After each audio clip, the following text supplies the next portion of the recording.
گلزار منزل بدنصیب محل عمر حیات محل چنیوٹ 1922 عیسوی میں تعمیر شروع ہوئی اور 8 سے 10 سال میں اس عظیم بدنصیب محل کی تعمیر مکمل ہوئی۔ بدنصیب اس لیے کہ اسے بنوانے والوں کو اس میں رہنا نصیب ہی نہیں ہو سکا اور یہ عجوبہ محل ہی ان کی موت اور قبرستان بن گیا۔ محل کے اندر ہی بدنصیب شیخ عمر حیات کی بیوی اور جوان سال بیٹے کی قبریں بنائی گئیں۔ عمر حیات محل گلزار منزل کے نام سے بھی جانا جاتا ہے۔ پاکستان کے شہر چنیوٹ کے مرکز میں واقع لکڑی کی بنی یہ عمارت اعلیٰ فن تعمیر کا نمونہ ہے۔ شہر کے درمیان میں بنی یہ عمارت مغل فن تعمیر کی عکاسی کرتی ہے۔ دروازوں پر بنے نایاب نقش و نگار اور کہیں کہیں ملتانی کاشیگری اور خوبصورت رنگوں والی کھڑکیاں اپنی مثال آپ ہیں۔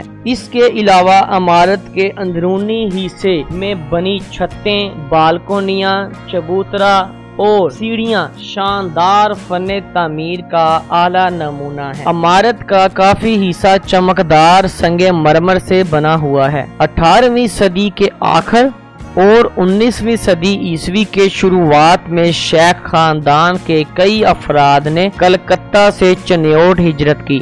شیخ عمر حیات جو کلکتہ کا ایک تاجر تھا وہ بھی انہی میں سے ایک تھا۔ کہتے ہیں کہ عمر حیات نے چنیوٹ آنے کے بعد اپنی سخاوت کی خوب دھاک بٹھائی۔ کہتے ہیں شیخ عمر حیات شام کو بازار میں بیٹھ جاتا اور ہر آتے جاتے میں پیسے بانٹنے شروع کر دیتا۔ اندھیرا ہونے تک یہ سلسلہ جاری رہتا۔ ایسے ہی کسی وقت وہاں سے لکڑی کے ایک کاریگر الہی بخش پرجا کا گزرا ہوا۔ کسی نے شیخ عمر حیات کو بتایا کہ یہ شخص لکڑی کے فن کا بڑا ماہر ہے، اس جیسا کوئی کاریگر نہیں، تمہاری دولت ختم ہو جائے گی مگر اس کا فن نہیں۔ عمر حیات نے کچھ دن بعد برشا کو بلا کر کہا کہ وہ ایک محل تعمیر کرنا چاہتا ہے اور اس کے ساتھ ماہر فن تعمیر سید حسن شاہ کو اس شاندار عمارت بنانے پر مامور کیا۔ چنانچہ 1922 عیسوی میں تعمیر کا کام شروع ہوا۔ شیخ عمر حیات نے لکڑی کے کام کے لیے الہی بخش پرجا پر ہی انحصار نہ کیا بلکہ اس کے ساتھ دوسرے ماہر کاریگر رحیم بخش پرجا کو بھی کام کی ذمہ داری سونپی۔ پھر 8 سے 10 سال کے عرصے میں آج سے تقریباً 91 سال پہلے 4 لاکھ کی لاگت سے یہ محل تعمیر ہوا۔ محل کا صرف ایک آخری حصہ باقی تھا جسے عمر حیات نے محل میں قدیم رکھ کر اپنے ہاتھوں سے مکمل کر کے محل کا افتتاح کرنا تھا، مگر اسی سال اس کی تعمیر مکمل ہونے سے صرف 2 ماہ قبل شیخ عمر حیات کی ناگہانی موت واقع ہو گئی۔ شیخ عمر حیات کو یہیں قریبی قبرستان میں دفن کیا گیا۔ اسی دکھ اور غم کی وجہ سے عمر حیات کی بیوہ اپنے بیٹے گلزار کے ساتھ اس محل میں منتقل نہ ہوئی اور محل بند رہا۔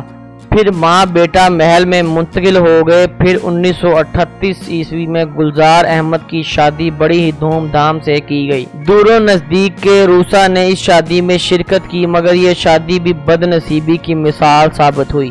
خوشیاں راس نہ آئیں۔ ولیمے کی رات گلزار غسل خانے میں اس نصب حمام میں دم گھٹنے سے انتقال کر گیا اور شادی والا گھر ماتم قدح میں بدل گیا۔